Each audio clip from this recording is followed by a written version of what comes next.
Good morning children. आज हम बात करने जा रहे हैं पाठ 11 की, और जिसका शीर्षक है जो देखकर भी नहीं देखते। अब बड़ा ही अजीब सा आपको लग रहा होगा कि ये शीर्षक है कि जो देखकर भी नहीं देखते। अब जिनके पास आंखें होती हैं तो वे सब लोग तो देख ही सकते हैं, तो यहाँ पर इस शीर्षक का तात्पर्य क्या है? तो जो देखकर भी नहीं देखते, यह पाठ एक ऐसे व्यक्ति द्वारा लिखा गया है जिसने अपनी आंखों की रोशनी खो दी थी, यानी कि हेलन केलर। इस पाठ को हेलन केलर द्वारा लिखा गया है, और हेलन केलर जिनके बारे में आप पहले से ही परिचित हो, आपने पुराने यानी आपकी पिछली कक्षाओं में ईवीएस में इंग्लिश में उनके बारे में पढ़ा है, जीके में भी उनके विषय में चर्चा की जा चुकी है। तो आप जानते ही हैं कि किस प्रकार उन्होंने बचपन में अपने आंखों की रोशनी खो दी थी, और उसके बावजूद भी उन्होंने अपने शिक्षण, अपने प्रशिक्षण को नहीं छोड़ा। धीरे धीरे उन्होंने सीखना जारी रखा और किस प्रकार अपनी शिक्षा पूरी की, और बाद में अपने जैसे कई सारे लोगों के लिए वे एक प्रेरणा का स्रोत बनी, यानी कि एक रोल मॉडल बनकर उनके सामने आई।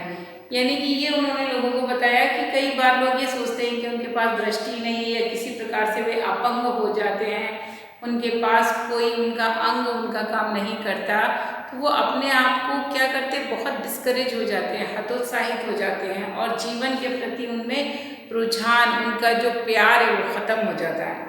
लेकिन यहाँ पर हेलन केलर ने लोगों को ये बताया कि अगर आंखें नहीं हैं तो भी किस प्रकार उन्होंने प्रकृति के हर एक चीज़ को खूबसूरती से छूकर महसूस किया है, और लोगों को ये बताया है कि जिनके पास आंखें होती हैं वो भी देखकर चीज़ों को अनदेखा कर देते हैं। तो यही शीर्षक है हमारे पाठ का कि जो देखकर भी अनदेखा कर देते हैं। लेखिका ने यह बात उन लोगों को कहते हुए कही है कि जिन लोगों के पास आंखें हैं वे लोग चाहकर भी, आंखें होने के बावजूद भी, प्रकृति में दी गई कई सारी खूबसूरत चीज़ों को, उनके महत्व को देखकर भी अनदेखा कर देते हैं।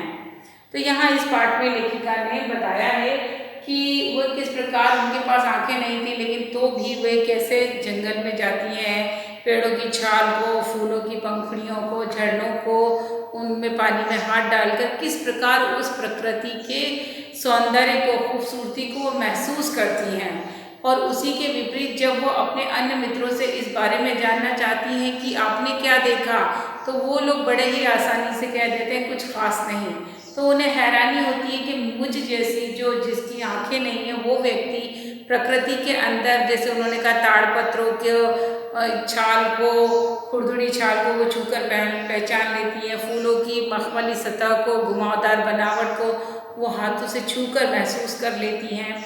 फिर झरनों के पानी को, उनकी कलकल को सुनकर, पानी की ठंडक को हाथ डालकर स्पर्श से महसूस कर लेती है। तो वो कहती है सब कुछ कितना सुंदर है, अगर आंखें होती तो मैं ये सारा देख पाती। और इसी के विपरीत जब वो अपने मित्रों से पूछती हैं कि भाई आपने वहाँ क्या देखा, जंगल से घूम कर आए, तो वो जवाब दे देते हैं कुछ खास नहीं। तो इस तरह के जवाब सुनकर अब उन्हें हैरत भी नहीं होती, क्योंकि वे इस तरह के उत्तरों की आदी हो चुकी हैं, अभ्यस्त हो चुकी हैं।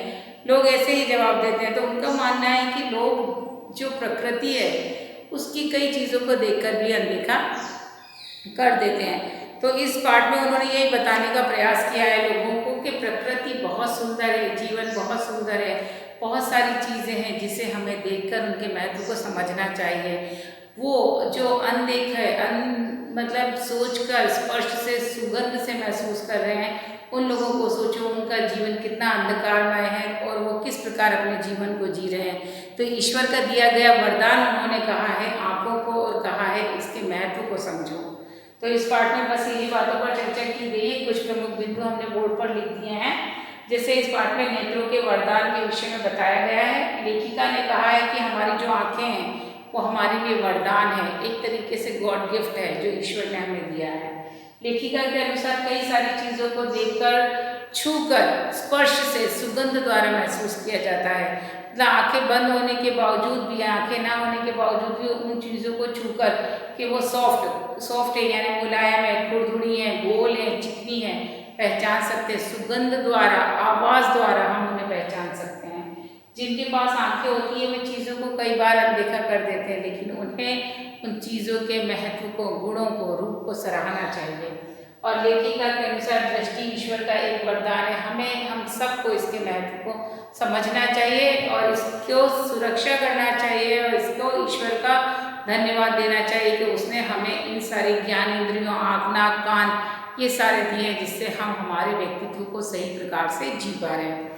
तो यही पाठ का सारांश है। पाठ का वाचन कीजिए और उससे संबंधित जो भी नए शब्द हो उन्हें रेखांकित कर लीजिए। अर्थ हम आपको अगले मॉड्यूल में लिखाएंगे।